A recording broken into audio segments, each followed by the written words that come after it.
வணக்கம். சுப்பிரமணியம் யோகாமணி சேனலுக்கு உங்களை அன்புடன் வரவேற்கிறேன். இன்னைக்கு சமையல் குறிப்பில் நம்ம பார்க்க போகிறது தஹி டிக்காரி எப்படி செய்கிறதுன்னு பார்க்கலாம் வாங்க. அனைவருக்கும் அன்பு வணக்கம். திருமதி சுப்பிரமணியம். இன்றைக்கி சப்பாத்திக்கு ஒரு சைட் டிஷ் ரொம்ப சீக்கிரமாக செய்யக்கூடியது, ஆனால் அதே சமயம் நல்லா டேஸ்ட்டாக ஃப்ளேவர்ஃபுல்லாக இருக்கும். அதுதான் செய்ய போகிறோம். தஹி டிக்காரி. இது ஒரு தயிர் பேஸ்டு கிரேவி. அதுக்கு பாருங்கள், கார்லிக் பூண்டு ஒரு 12 பூண்டு எடுத்து தோல் உரிச்சிட்டு நல்லா தட்டி வச்சுருக்கிறேன்.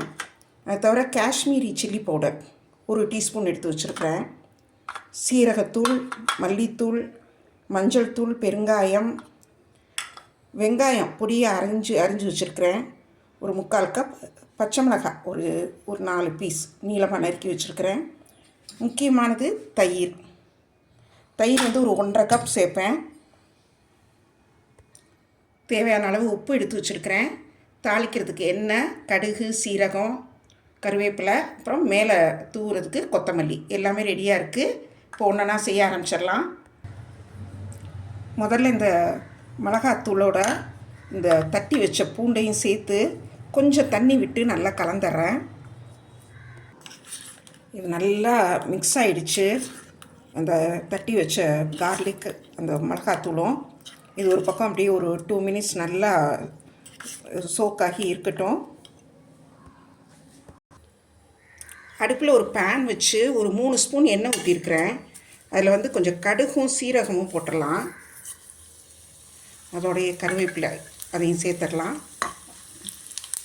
தீ கொஞ்சம் எண்ணெய் காஞ்சதுக்கப்புறம் லோ ஃப்ளேமாக வச்சுருக்கிறேன். இது கருகாமல் நல்லா பொரியட்டும். கருவேப்பிலை, பெருங்காயம், மஞ்சள் தூள் சேர்க்குறேன். மல்லித்தூள், ஒரு 1/2 டீஸ்பூன் சீரகத்தூள், வெங்காயம், பச்சை மிளகாய் அதையும் சேர்த்துறேன். சேர்த்து நல்லா வதக்குறேன்.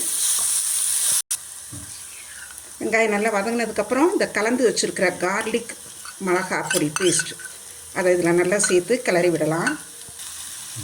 கொஞ்சம் ஒரு 1/4 கப் தண்ணி ஊற்றி இதை நல்லா கலந்து விடுறேன். இதெல்லாம் நல்லா சேர்ந்து பிளெண்டாகி கொதிச்சிடுச்சு. இது கொதிக்கிறதுக்கு ரொம்ப நேரம் ஆகலை, ஜஸ்ட் ஒரு நிமிஷம் தான் ஆச்சு.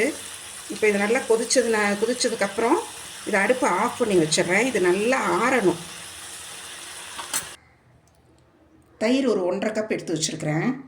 அதை ஒரு பெரிய பாத்திரத்தில் மாற்றிக்கலாம். இந்த வதக்கி வச்ச கலவை கொஞ்சம் நல்லா ஆறிடுச்சு. இப்போ இதை தயிரில் சேர்த்துடலாம். நல்லா இதை கலந்து விடலாம். தயிரோடு சேர்ந்து நல்லா பிளெண்ட் ஆகணும்.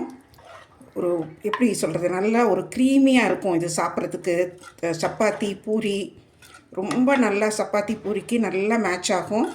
சாதத்தில் கூட கலந்து சாப்பிட்லாம். ரொம்ப நல்லாயிருக்கும். இந்த வீடியோ பார்த்துட்ருக்கிறவங்க நம்மளோட யோகாமணி சேனலுக்கு இது வரைக்கும் சப்ஸ்கிரைப் பண்ணலைன்னா சப்ஸ்கிரைப் பண்ணிக்கோங்க. எங்கள் வீடியோஸ் லைக் பண்ணுங்கள், ஷேர் பண்ணுங்கள், கமெண்ட்ஸ் சொல்லுங்கள், உங்கள் ஃபீட்பேக் சொல்லுங்கள். பச்சை கொத்தமல்லி தாராளமாக ஒரு 1/4 கப் எடுத்து வச்சுருக்கிறேன்.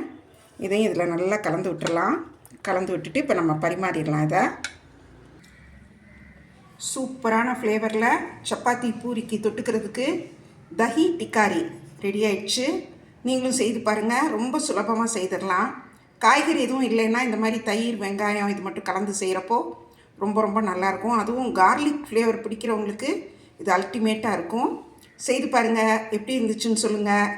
இந்த வீடியோவை லைக் பண்ணுங்கள், ஷேர் பண்ணுங்கள், எங்கள் யோகாமணி சேனலுக்கு சப்ஸ்கிரைப் பண்ணுங்கள். நன்றி, வணக்கம்.